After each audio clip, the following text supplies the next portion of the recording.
Hi everyone. This video today is for the men. This video may save your relationship, it may save your marriage, so please listen carefully. I have noticed since I've been dating, there's one common thread that it seems like not all, but most of the guys are guilty of. So let me explain. I'm going to use two relationships. I won't say their names. Hopefully you're watching. This could be anybody though. Even if you don't have a sexual relationship with the person, even as a friend to the opposite sex, you should listen, okay?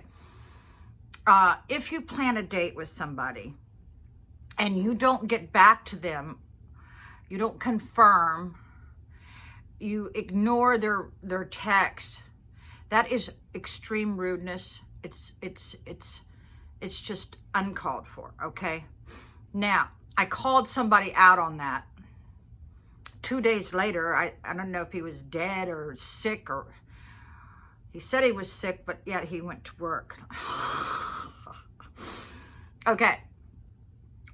When I told him that I was a little upset, he asked me to go out with him on New Year's Eve. And I said, well, let me think about it. So I go back and I tell him, no. Automatically, I get a call and he goes, well, why not? I go, if I have to elicit an apology from you, we're not even friends anymore, right? Because we were surely not lovers. And he goes, I'm not going to kiss your ass. Okay, blocked him on all social media. That's it.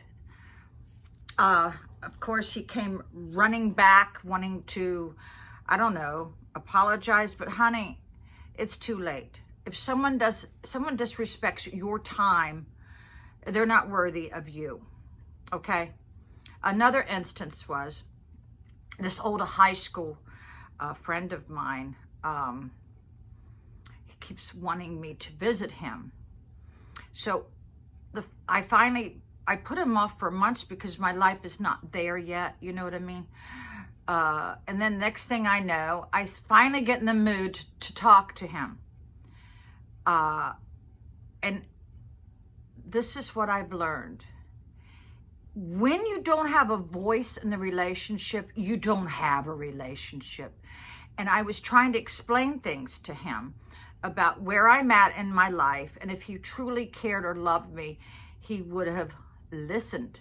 I said, I can't do anything right now. I may be having an operation in a couple weeks.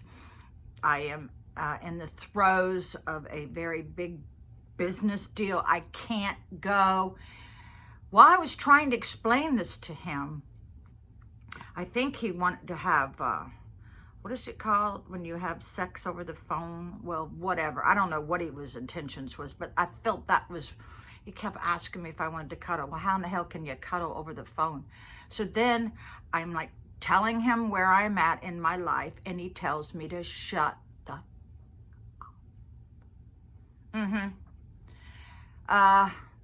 So I got him off the phone and I thought about this for a week and I go, wait a minute. Even if he was joking, even if he wasn't, nobody should ever talk that way to anyone. I won't let my family talk that way to me. I won't let my friends. Why would I want a potential lover to talk that way to me? So listen up, guys. When I confronted him, he goes, I didn't say that. I wish I had had a camera on the phone conversation because he would have owed me an apology. But see, that's where the problem is with you guys. You don't apologize. At the time that it is, when someone calls you out on it, that's when you apologize. You don't apologize 2 weeks later. My ex always apologized to me 30 days later. In the meantime, that person who's been wronged is like, they're unsettled. They may lose sleep. So you guys, apologize in the moment if you know you're wrong and you've been called out. And if you listen to me, your life will be so much better. Your home life, your love life, your social life will be much better, because everybody says things they regret. Everybody, no one's perfect, and I get that. I'm not perfect. Oh my God. But when somebody tells me to shut up and they haven't talked to me in 44 years or whatever, I mean, why call somebody if you don't want them to talk? So that's one reason why I did get my divorce, is because he wasn't listening and I had no voice. It's like the minute I opened my mouth, it didn't matter what I said. He was, you know, well, it cost him about $1 million. You hear me, guys? Listen to the person who's trying to talk to you. And if you're one of these ones that shoot off at the mouth, like my last two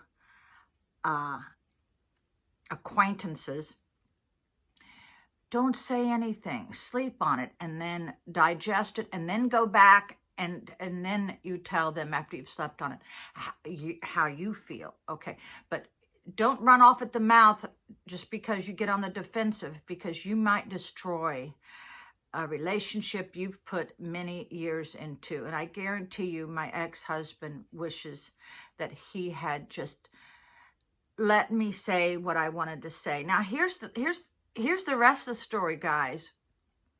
You don't have to fix anything. Women don't want you to fix anything. They just want to hear those two words. I'm sorry.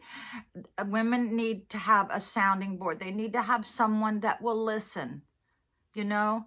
And like I said, most women can figure out their problems on their own, but don't tell them to shut up or whatever. And don't put them off for days. Because if you take a couple days to get back to a girl, you don't deserve that girl. Okay? All right. I hope that this has helped you all. And this is one thing. Men are nothing like women. Women speak probably 100 times more a day than men. And when men do talk, they can take a whole paragraph and condense it down to 2 sentences. You know, us girls will talk for pages and pages, thousands of words. But women need that. And if you're not letting your lover talk and express her feelings, you're going to end up in bed alone. Yeah, that's what's going to happen. You're going to end up in bed alone with a stuffed animal. Let someone that you love talk. So it's not everything about you. So I know that I'm guilty of this myself. I am working on this. But listen, guys, be careful what you say, because words will hang with a woman forever. We don't forget nothing. We don't forget anything. So if you're guilty of this, just know that some of the words that I've been told in my life still could make me cry because somebody was not careful with their tongue. So be very, very careful with how you conduct yourself with someone who may love you. All right. Bye.